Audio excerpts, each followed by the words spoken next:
Hold one of your dense top colas next to one of those wispy popcorn buds from the bottom of the same plant, and you're looking at the most expensive gap in your grow. Same genetics, same roots, same feed, and one of them is worth a fraction of the other.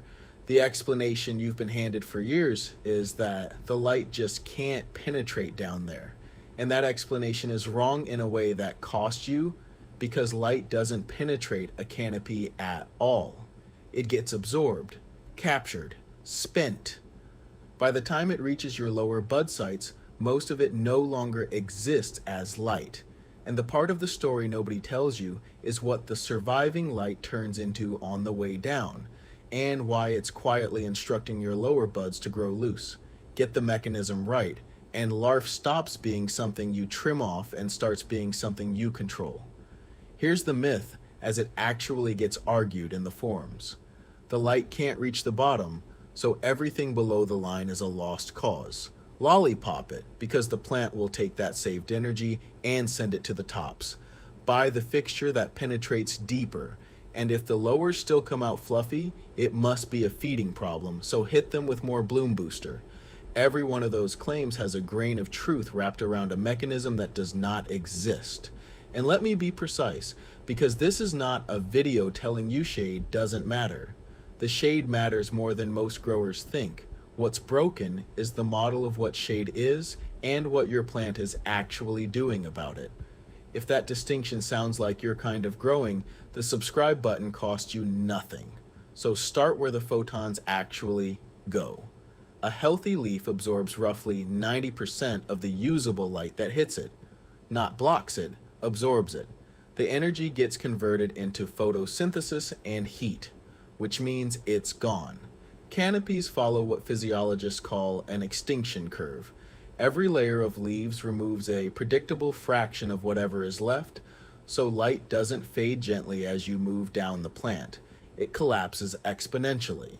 Stack 3 or 4 layers of fan leaves and you've consumed the overwhelming majority of your photons before they ever see a lower bud site. When researchers measured this on commercial plants, the lower branches were receiving at least 60% less light than the apex of the same plant. So the folklore says light can't penetrate. The reality is worse. There was nothing left to penetrate with. The canopy didn't block your light on the way down. The canopy ate it.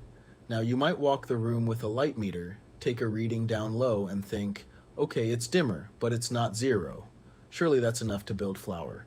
Here's why that reading undersells the problem. Individual leaves saturate early. Whole plants don't. When a team at the University of Guelph pushed canopy light all the way up to 1800 micromoles, dry flower yield climbed in a nearly straight line the entire way, no plateau, even though single leaf photosynthesis had maxed out far earlier. The plant as a system keeps converting extra light into flower long after any one leaf is full. And the relationship runs both ways. Follow-up greenhouse work found that bud density tracked the light arriving at each bud's own position. And when the canopy was trained so every site saw similar light, density evened out from top to bottom. Equalize the light climate and the plant equalizes the buds. That is not the behavior of a plant rationing the bottom on purpose. And intensity is only half of what your canopy is doing to that light. Because a canopy is not a gray shade cloth. It's a color filter. Chlorophyll is greedy for red and blue. Those wavelengths get stripped out almost completely, while far red slips through leaves and bounces off them nearly untouched. So the light that survives the trip down isn't just dimmer, its spectrum has been rebuilt. Up top, the ratio of red to far red light is high. Down in the canopy, that ratio collapses, and your lower buds are living in a far red twilight that barely resembles what your fixture emits. Your plant can read that ratio with startling precision, and what it reads changes how it builds flowers.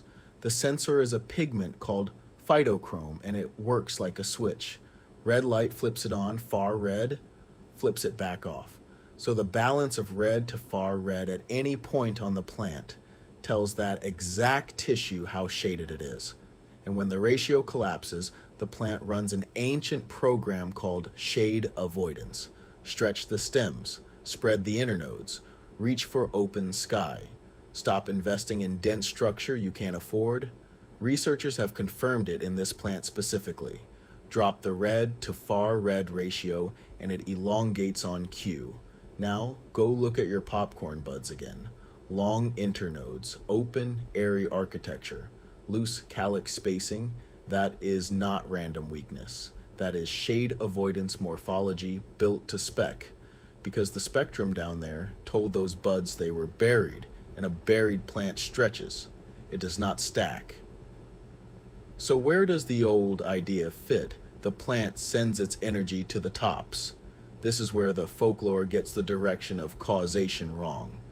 The classic story says the main tip pumps a hormone called Auxin downward, and that top-down chemical command suppresses everything below it.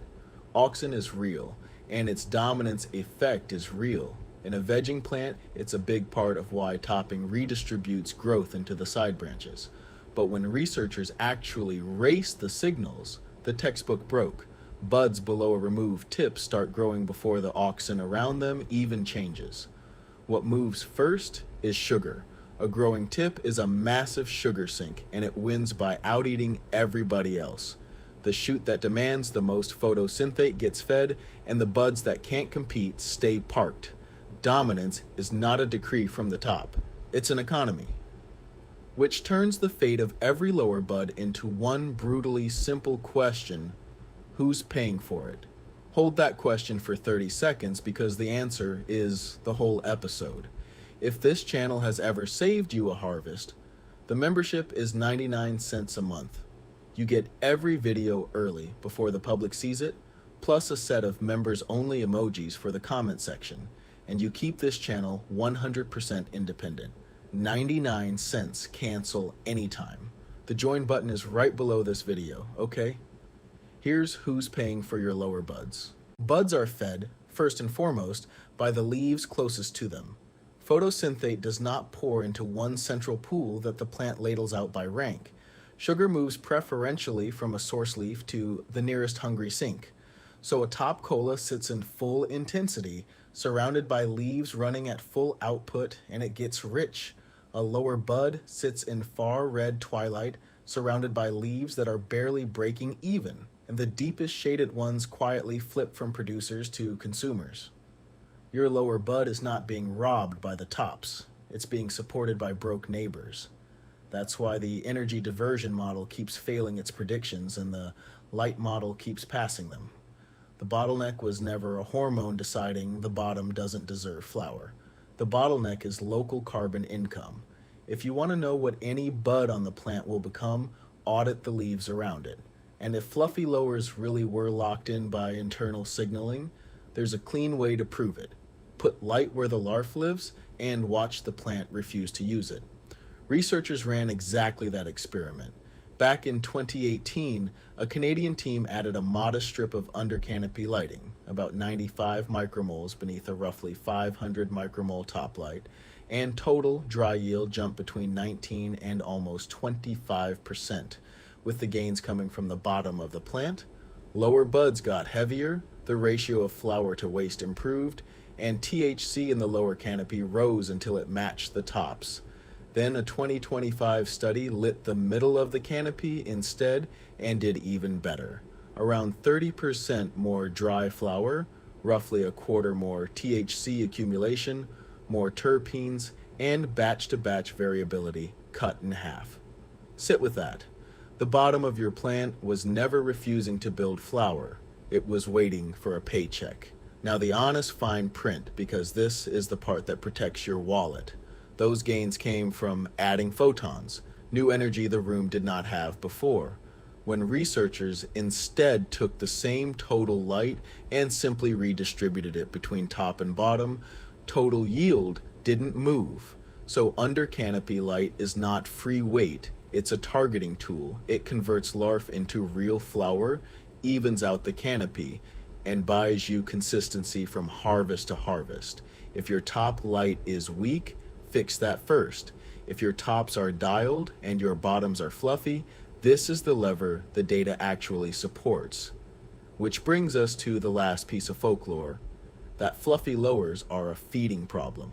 The claim goes like this: stagnant air down low means less transpiration, less nutrient pull, so the buds come out soft because they're starved of minerals. This one gets the physiology genuinely backwards.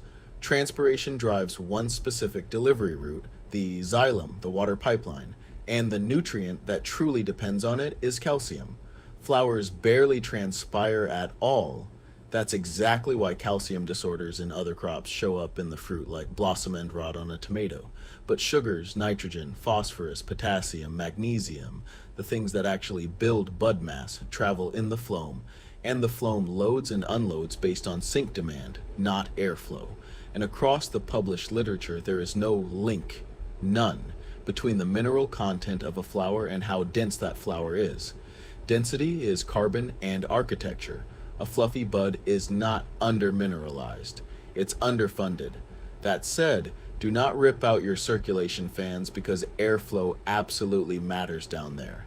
Just not for the reason the myth says. Two real things happen inside a dense, still canopy. First, the plants drink the room's carbon dioxide faster than still air can replace it. Inside dense crop canopies, midday carbon dioxide has been measured falling well below ambient. In one greenhouse canopy, down near 225 parts per million. Second, still air lets every leaf wrap itself in a boundary layer, a stagnant film that chokes gas exchange. Both of those throttle the exact shaded leaves your lower buds depend on for income.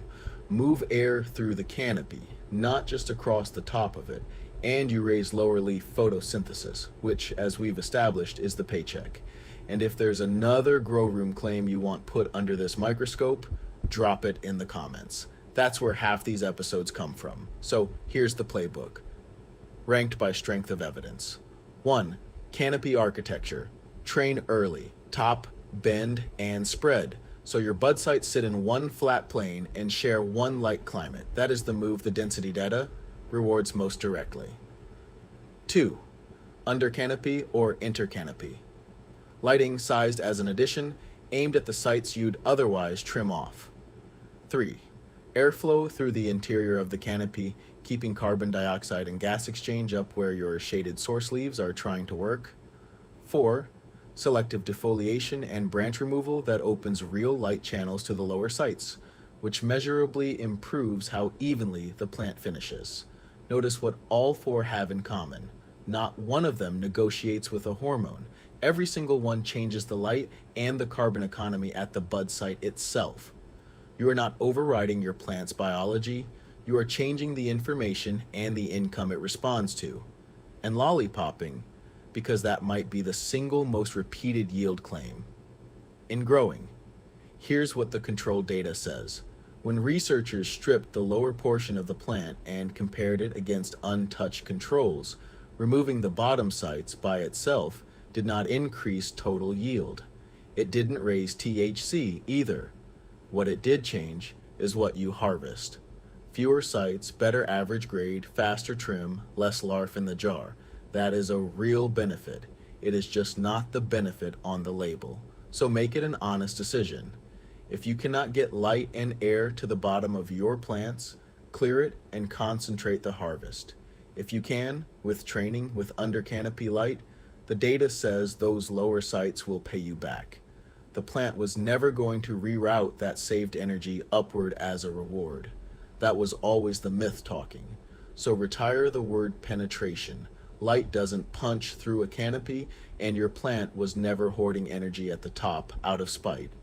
Every bud on that plant runs the same simple ledger.